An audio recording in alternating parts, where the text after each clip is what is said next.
El módulo Aspectos Culturales y Psicosociales del Mexicano, el reto 5, Desarrollo Económico y Empresarial en México, por Katia Ramos, y la asesora Priscila del Carmen Berriel. Y bueno, ¿cuál es el problema del desarrollo en México? ¿Es un círculo vicioso? México enfrenta un estancamiento socioeconómico que se ha extendido por más de 4 décadas, caracterizado principalmente por un deterioro estructural, por una fragilidad de la clase media, por una fragmentación del sector empresarial y por una persistencia en la desigualdad. Este estancamiento económico tiene como una de sus principales causas directas la insuficiente inversión en el capital físico. Y bueno, a nivel de números, ¿cómo se ve la estructura empresarial mexicana?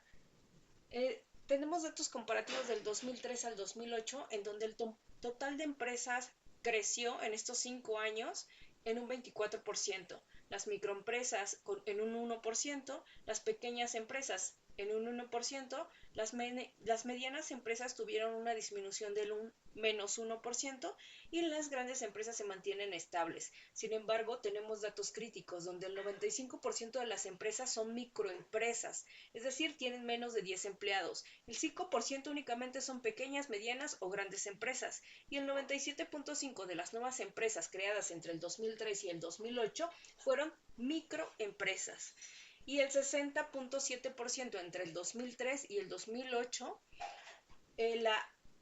la FBCF cayó por empleado dentro de las microindustrias. Y bueno, la clase media mexicana está entre la resiliencia y la vulnerabilidad. ¿Cuál es la evolución que ha tenido desde el 2010 al 2020? Tenemos que prácticamente los hogares de clase media se mantienen en un 42% en el 2010 y el porcentaje de la población de clase media está en un 39%. Para el 2018 tiene un aumento del 4% en un 46%, los hogares de la clase media y la población en general un 42%, y para el 2020 tenemos un 42% de hogares de clase media y un 37% de población de clase media. ¿Cuáles son los datos críticos sobre esta vulnerabilidad? Que la clase media perdió 4.5 puntos porcentuales entre el 2018 y el 2020 y en el 2022 se recuperó parcialmente al 36.8% de los hogares. El 50% de los mexicanos que nacen en pobreza permanecen en ella toda su vida. El gasto en salud es el principal detonante de empobrecimiento para la clase media. Y bueno, la convergencia de dos crisis, empresas precarias y una clase media frágil, que genera una relación estructural y unas implicaciones críticas que van en conjunto. ¿Qué es lo que tenemos? Que prácticamente el porcentaje de empresas, tenemos microempresas en un 95%, pequeñas y medianas empresas en un 4% y grandes empresas en un 2%. El porcentaje de empleo que generan las microempresas está en un 45%, las pequeñas y medianas en un 32% y las grandes en un 21%. Y la remuneración promedio mensual que estas generan, las microempresas están en 895 pesos, las pequeñas y medianas empresas en 3.170 pesos y las grandes en 6.936. ¿Cuáles son estas implicaciones críticas? Que se da el tema de la changarrización, que prácticamente no es más que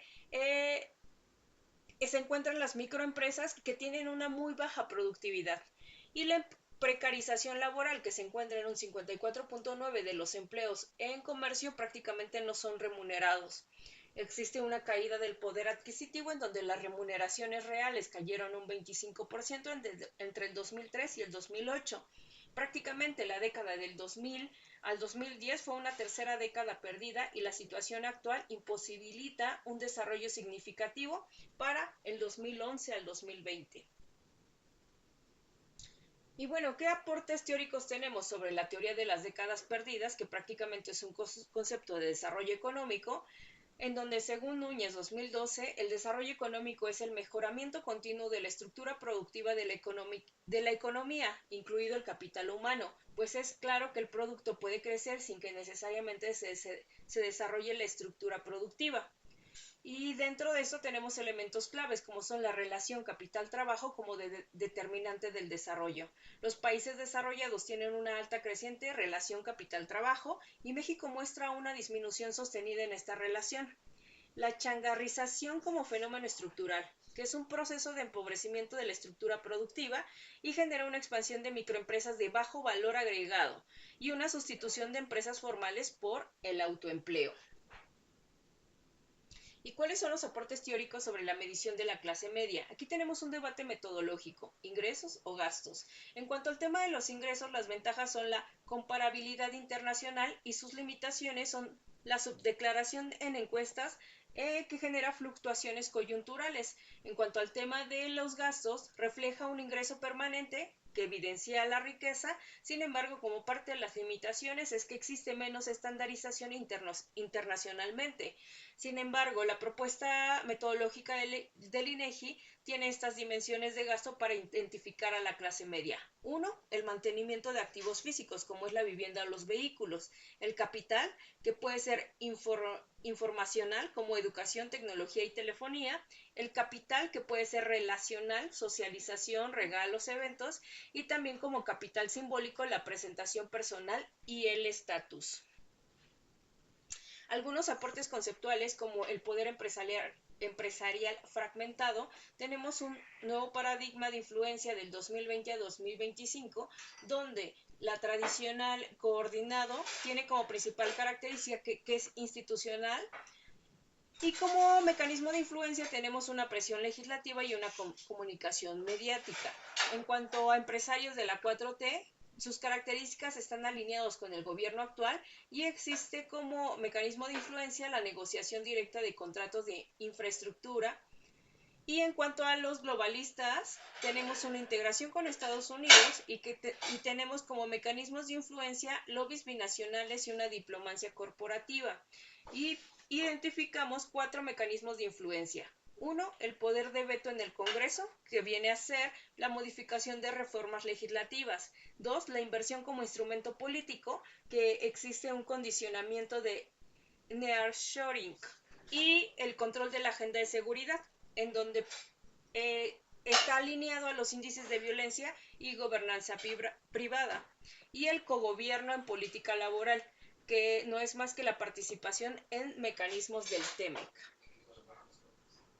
Y por último, tenemos como conclusiones la trampa del desarrollo mexicano, en donde identificamos la estructura empresarial como ancla del subdesarrollo.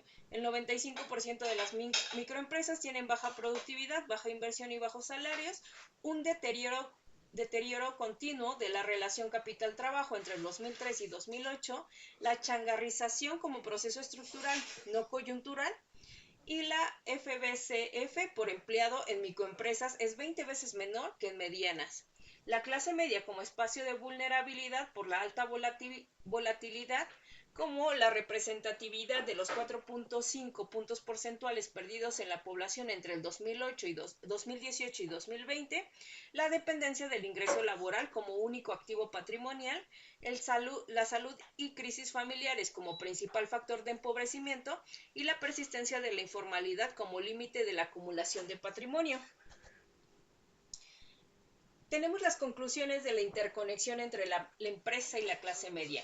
Encontramos un círculo vicioso de la precariedad, en donde las empresas de baja productividad generan bajos salarios y empleo precario, clase media vulnerable y retroceso, y una reducción de demanda efectiva, estancamiento y un estancamiento de inversión productiva. ¿Cuáles son las paradojas del desarrollo mexicano? Pues un aumento de empresas que no necesariamente implica un desarrollo en cuanto al crecimiento cuantitativo, sin mejora cualitativa.